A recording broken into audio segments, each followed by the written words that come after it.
वार्तांकन रोखठोक बातमी। उपमुख्यमंत्री अजित पवार यांच्या नेतृत्वातील सत्ताधारी राष्ट्रवादी काँग्रेसच्या नागपूर येथील कार्यालयात चक्क लावणीचा कार्यक्रम घेण्यात आल्याचा प्रकार उजेडात आला आहे। या संबंधीचा एक व्हिडिओ सोशल मीडियात चांगलाच व्हायरल झाला असून त्यात एक महिला कार्यकर्ती लावणी सादर करताना दिसून येते। याविषयी समाज माध्यमात उलटसुलट चर्चा रंगली आहे। अजित पवारांनी 2 महिन्यांपूर्वी नागपुरातील पक्ष कार्यालयाचं उद्घाटन केलं होतं। राष्ट्रवादीच्या नागपूर शहराध्यक्षांनी नुकताच या कार्यालयात दिवाळी मिलन कार्यक्रमाचं आयोजन केले होते। या कार्यक्रमात पक्षाच्याच एका महिला कार्यकर्तीनं 2 गाण्यांवर लावणी सादर केल्याचा प्रकार घडला आहे।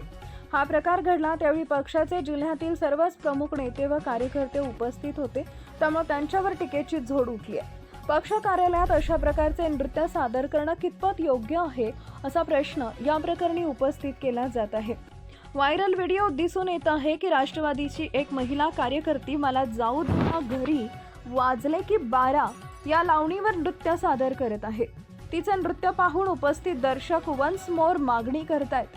व्हिडिओत काही महिला कार्यकर्त्याही दिसून येत आहेत, त्याही नृत्य सादर करणाऱ्या कार्यकर्तीला प्रोत्साहन देताना दिसून येत आहेत। पण आता याविषयी सोशल मीडियात उलटसुलट प्रतिक्रिया उमटत आहे। हा व्हिडिओ व्हायरल झाल्यानं राष्ट्रवादीच्या अंतर्गत व्यवस्थापन व कार्यकर्त्यांच्या वर्तनावर ही प्रश्न उपस्थित होत आहेत।